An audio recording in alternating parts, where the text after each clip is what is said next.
guys, so today I'm going to show you a very exciting looking trick, and this is what it looks like. So for this, we can use any shuffled deck of cards. We can have the spectator mix the cards up before we begin, but as you guys can see here, all the cards are random and mixed. Sorry, I just realized I forgot to remove the 2 jokers from this deck. Okay, yeah, we don't need them for this trick, so let's go ahead and just put them in the box for now. However, this trick does use 3 different spectators, so just put this away. But imagine that we have 3 spectators for this trick, and that each of them are going to select their own card out of the middle of the deck. So let's go ahead and simulate this by taking 1, 2, and 3 cards out of the deck. So these are completely free choices by the spectator. Let's see, we have the King of Hearts, the 10 of Diamonds, and the 4 of Spades. Not bad. Let's go ahead and take the King of Hearts, the 10 of Diamonds, and the 4 of Spades and place them in 3 different spots in the deck. Please go ahead and remember your cards as I lose them into the middle of the deck, just like this. So once those cards get lost, we can just shuffle them as much as we like into the center of the deck. However, that's not going to stop me from trying to locate your 3 selections. So let's start with spectator number 1's card. I'm going to try to cut directly to your card. So let's go 1, 2, and 3. I'm hoping right here on top should be your card. Wait, hold on. This is definitely not your card. This is the Joker, which I thought I just placed inside of the box, which is weird. But let's, sorry, I'm a little confused now. Let's just leave that here. We'll move on to spectator number 2's card instead. So sorry, let me give that a better shuffle. So spectator number 2, I'm gonna cut, and then I'm gonna try to shoot it out like this, and that should be your card, the Joker, once again. Sorry, wait, because I thought we just put that in the box and also right here, so I'm not really sure what's going on. Sorry, I'm very confused now. I'm hoping I can fix this. So instead of me trying to find it, maybe I'll have the 3rd spectator try to find their own card. So how about you just say stop somewhere? Let's say they call out stop right here. So I'm hoping right here should be the 3rd spectator's card, which is, again, what is going on?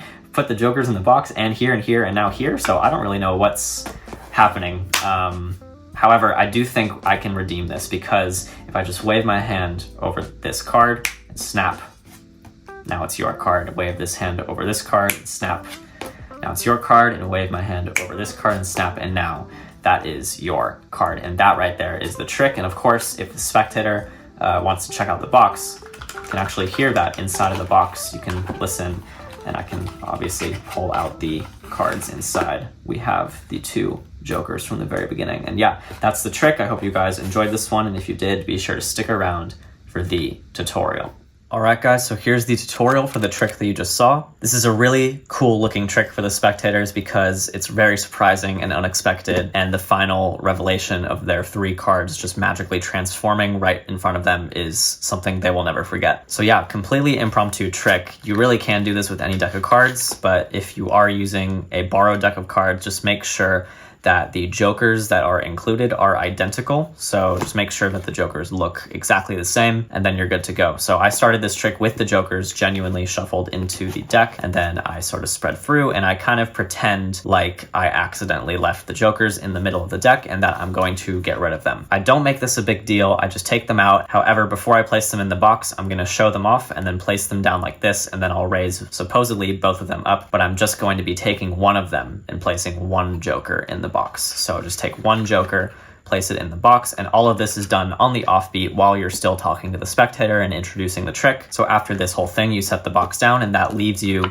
with 1 of the jokers on top of the deck. So after this point, you are now going to singly shuffle this card so that it is now on the bottom of the deck when you complete doing an overhand shuffle. So now that joker is on the bottom of the deck. And now at this point, you can either spread the cards out and let the spectator choose 3 cards, or if you are worried about the spectator potentially choosing the bottom card, you can always cop the card out before you let them choose a card. But in my experience, if I just clarify that I want them to choose any 3 cards out of the middle, then it really shouldn't be that big of a deal. They'll just choose 1, 2, and 3 cards. Completely free choice as to what these 3 cards are. Let's go ahead and take a look here. We have the Queen of Hearts, 6 of Hearts, and the Ace of Spades. So let's pretend spectator number 1 is over here. I'll take their card first and place it pretty low, sticking out in the deck like this, and then spectator number 2's card, I'll place it in the middle, and spectator number 3's card, I will place it towards the top. Just to clarify, you also can do this with more spectators or also just 2 spectators. You could do this with like up to 5 spectators, I would say would be a great trick. But once the 3 cards are in the deck, you're going to do one of my favorite controls of multiple cards, which is using the Hindu shuffle. So I'm going to lower my hand down and release pressure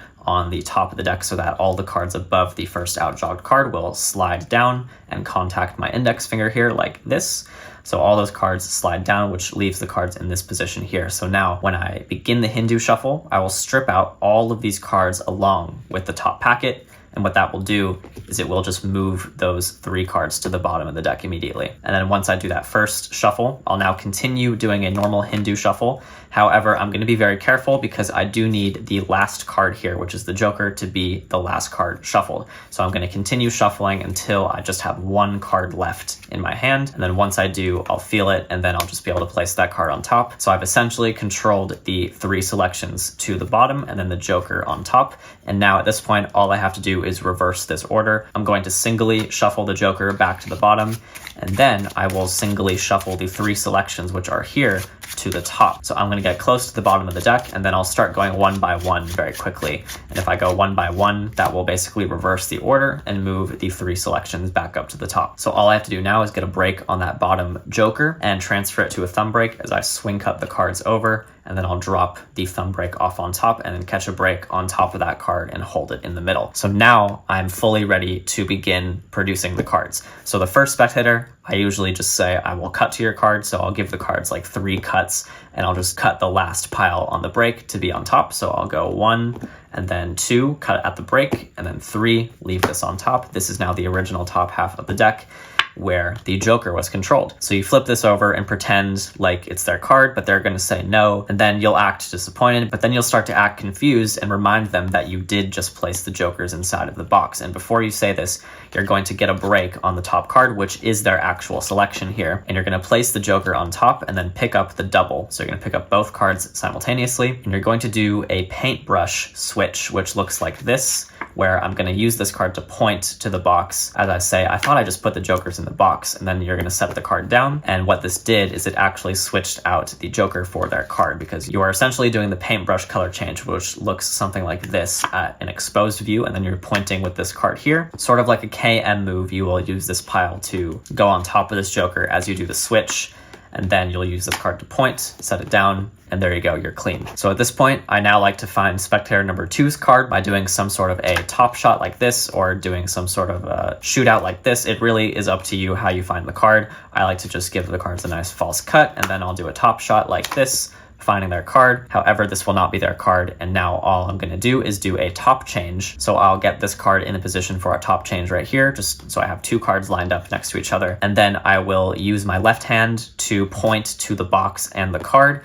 as I switch the card like this. And as you can see, now I'm holding the selection, and then I'll just drop this down on the table. And for spectator number 3's card, I actually like to use a double lift. However, the Joker and the card are switched around, so in order to position it for a double lift, I'll just have to overhand shuffle these 2 cards to the top and then just put them right back on the top. So this will basically switch them around in order to get ready for a double lift. Now I will shuffle these into the middle and then in-jog this card so that I can simply get a break on it like this. So I'll lift up, catch a break, just like that. I can have the spectator call out stop by doing a psychological timing force. So I can just deal through the cards like this and then have them call out stop. If you're not comfortable with doing a timing force, you can also use a simple riffle force like this. That works completely fine as well. But once they say stop, you're going to just, drop the cards at the break and then do a double lift. So I do a Stuart Gordon double lift right here, showing the Joker, but this is obviously 2 cards held together. I'll now place the card in my hand and point to the box and the 2 cards that we already found.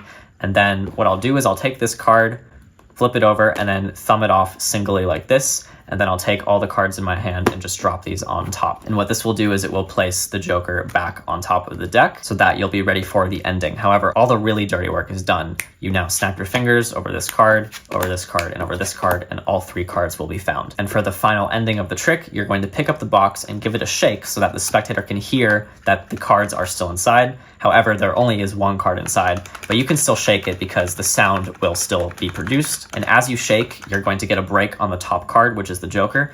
And then right before I shake again, I'm just going to place this on the box just to readjust, and then pick up both the box and the Joker underneath. And then I will continue to shake. Just be sure not to flip your wrist over by accident to reveal that card. Keep your wrist pointed down, give it a shake, and then hold the box like this. I open it, I will reach my thumb inside, but my fingers will go underneath, and I will essentially pull both cards, one from inside of the box and then one from underneath the box. And right as they come out of the box, I will spread them so that it looks like they were both inside of the box the entire time. And then there you go, you have the 2 Jokers fully examinable. And then you can spread the cards out, and there's no extra Jokers in the deck either, so that is a big plus. And yeah, that right there is the trick. So as you can see, it's a really fun, exciting trick for the spectator. And like I said, you don't have to do this with just 3 spectators. You can really do this with like up to 5, I would say, would be a great maximum amount for this trick. Just make sure that every single production that you do of the card is different. And I also like to use different switches of the card. As you can see, the first one I did was the paintbrush, the second one was the top change, and the third one was a double lift. So I just like to kind of spice it up so that I'm not always using the same sleight, because if you were to repeat the same switch over and over again, there is a higher chance that you would get caught. But yeah, that's essentially the trick right there. I really hope you guys enjoyed this one. I think it's a lot of fun. But yeah, anyways, see you guys next time. Bye.